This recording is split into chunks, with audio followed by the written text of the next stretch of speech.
Doktor İbrahim Korhan ben. 2011 yılından beri kulak burun boğaz uzmanı olarak çalışmaktayım. Tabii ki yani kulak burun boğaz ameliyatlarının hepsini yapmaktayız ama daha çok şu anda daha sık olarak burun estetiği üzerine yoğunlaşmış durumdayız. Bunun yanında tabii bazı yüz estetiği ameliyatları da yapmaktayız. Göz kapağı estetiği, bişektomiler, bunun haricinde dolgu botoks uygulamaları o şekilde biraz daha spesifikleşmiş durumdayız. Şimdi burun estetiği burnun hem fonksiyonel olarak hem de estetik açıdan daha iyi hale getirilmesi için yapılan ameliyata deniyor. Burun estetiği iki şekilde yapılabiliyor. Açık veya kapalı şeklinde yapılabiliyor. Açık ameliyatta burun alt kısmında küçük bir kesi yapılarak yapılıyor. Kapalı burun estetiğinde burunun dışında herhangi bir kesi yapılmadan deliklerin içinden yapılıyor ameliyat. Tabii ki ikisinin de kendine göre avantaj ve dezavantajları vardır. Biz genellikle ki doktorun tecrübesine bağlı olarak bunun seçilmesinin uygun olacağını düşünürüz. Hastanın da tabii ki uygunluğuna bağlı olarak açık veya kapalı tercih edilebilmektedir. Ben yaklaşık olarak 8 yıldır neredeyse tamamen kapalı burun estetiği yapıyorum. Açık burun estetiğini çok fazla tercih etmemeye başladık. Kapalı burun estetiğinin en önemli avantajlarından bir tanesi herhangi bir kesi yapılmadığı için cilde herhangi bir hasar oluşmuyor, herhangi bir iz bırakmıyor. Bunun yanında tabii ki burun iyileşmesinin, özellikle burun ucu cildinin iyileşmesinin daha hızlı olduğu kabul ediliyor. Buna bağlı olarak da iyileşme süresi kısalmış oluyor. Hastalar açısından daha iyi bir konfor sağlamış oluyor. Bununla birlikte bazı bağlar daha kolay korunabildiği için biraz daha doğal bir görüntüye kavuşmasının sağlandığı kabul ediliyor. Hastalar bazen tabii bize fotoğrafla da geliyorlar. Bu şekilde bir burun istediklerini belirtiyorlar. Fakat herkese tabii ki her bunu yapmak çok mümkün değil. Buna en önemli engellerden bir tanesi cilttir. Kişinin cildini değiştirme şansımız yok. Evet, kıkırdaklar üzerinde, kemikler üzerinde bazı işlemler yapılarak değişiklikler oluşturulabiliyor ama elbette ki bu burnu tamamen değiştirmek anlamına aslında gelmiyor. Buna bağlı olarak da her yüze, her burun maalesef yapılamamaktadır. Burada genellikle hastaya doğru bilgi aktarımı yapılması en önemlisidir. Bir de benim açımdan en önemli noktalardan bir tanesi hastanın ne istediğini anlamaya çalışırım. Ve ne istediğini anlayarak ona olabilir bir sonuç vermeye çalışırım. Kapalı burun estetiği ortalama olarak 2 saat civarı sürüyor. En azından benim tecrübeme göre 2 saat civarında sürüyor. Genel anestezi altında yapılır genellikle. Lokal yapılabileceği belirtilir ama ben çok tercih etmiyorum açıkçası. Hasta konforu açısından genel anestezi bence daha uygundur. Ortalama 2 saat civarı sürüyor. Ameliyattan sonra 2-3 saat bile çoğu kez yetiyor. Daha sonrasında taburcu da olabiliyor. Hastanede kalması için bir gereklilik yok.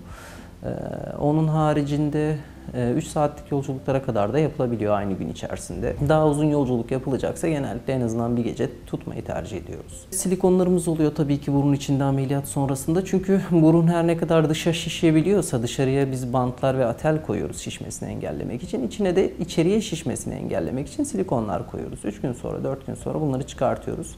Çıkartılması kesinlikle ama kesinlikle sıkıntılı bir durum değildir. Can yakan bir durum değildir. Hastalarımız tarafından maalesef çok korkuluyor ama genellikle çıkartıldıktan sonra herhangi bir şey olmadığını kendi de fark ediyor.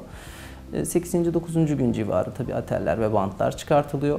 Daha sonrasında şişliklerin durumuna göre bazen bantlama da yapılabiliyor ama tabii burun ilk çıktığında ister istemez biraz daha şiş ve kalıp gibi görünüyor. 1. ay civarı incelme, netleşme başlıyor. 3. ayda büyük oranda oturmuş oluyor. Son şekli tabii ki 6 ay, 1 yıl sürüyor.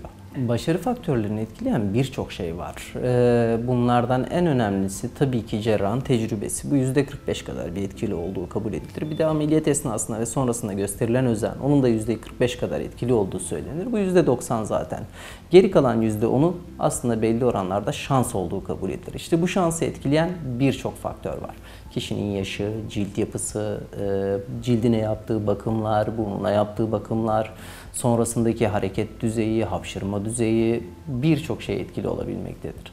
Yani burun fonksiyonlarını korumak çok önemli. Burun estetik açıdan istediği kadar güzel olsun, fonksiyon anlamında istediğimiz yere kavuşamadığımız zaman bir mutluluk oluşturmayacaktır. Sonuçta nefes alamadıktan sonra bir burnun çok fazla bir önemi olmayacaktır. Öyle düşünmek gerekiyor. Tabii ki fonksiyon biraz daha farklı bir olay. Her ne kadar burun estetiğiyle birlikte fonksiyonlar daha iyi hale getirilebilmekle birlikte burun dışında herhangi bir değişiklik yapmadan da fonksiyonlar daha iyi hale getirilebilir. O yüzden bu taleple gelen hastalara ben o şekilde yaklaşırım ve estetiğin aslında farklı bir şey, fonksiyonel anlamda bir burnun farklı bir şey olduğunu anlatmak gerekiyor. Ama bazen gerçekten çok ciddi sıkıntılı, travmatik burunlar gelebiliyor. Bunlarda zaten estetik yapmak şart oluyor. Fonksiyonlarını da düzeltebilmek açısından estetik yapmak gerekebiliyor. Birlikte de yapılabildiği gibi ayrı ayrı da yapılabiliyor elbette ki. Ama biz genellikle estetik isteyen, yani estetik müdahale isteyen hastalara ikisinin birlikte yapılmasını daha çok tavsiye ediyoruz.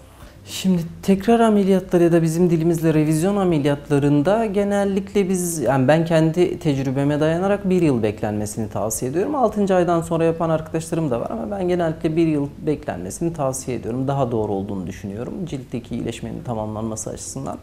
1. yıldan sonra elbette ki yapılabiliyor. Fakat revizyon ameliyatlarına karar verirken biraz daha dikkatli olmak gerekiyor. Sadece mutsuzluk için revizyon ameliyatı yapmak çok mantıklı olmuyor. Çünkü bir defa mutsuz olan bir hastanın tekrar mutsuz olma olasılığı biraz daha yüksek olabiliyor. Beklentilerinin ne olduğunu ölçmek ve o beklentilere ne kadar cevap vereceğimizi ölçmek bizim için önemli. Ona göre bir değerlendirme yaparak o yolda ilerlemeyi tercih ediyoruz. Ağrı en çok merak edilen şeylerden bir tanesi oluyor. Yani ben kendi tecrübelerime dayanarak, hastalarımın söylediklerine dayanarak daha doğrusu 10 hastadan bir tanesi biraz daha fazla ağrı yaşadığını söylüyor. Ama 10 hastadan 9'u neredeyse hiç ağrı yaşamadığını belirtiyor. Bunun haricinde silikonlar en çok korkulan şeylerden bir tanesi ki halk arasında bunlar tampon olarak değerlendiriliyor, nitelendiriliyor. Onlar da ben herhangi bir ciddi sıkıntı yaşandığını bugüne kadar görmedim açıkçası.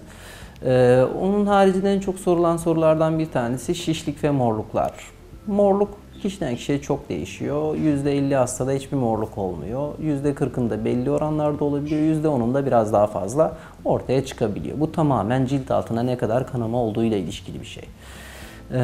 Şişlik tabii ki herkeste belli oranlarda olabiliyor. İlk 2-3 gün giderek artıyor. Ondan sonra azalmaya başlıyor zaten.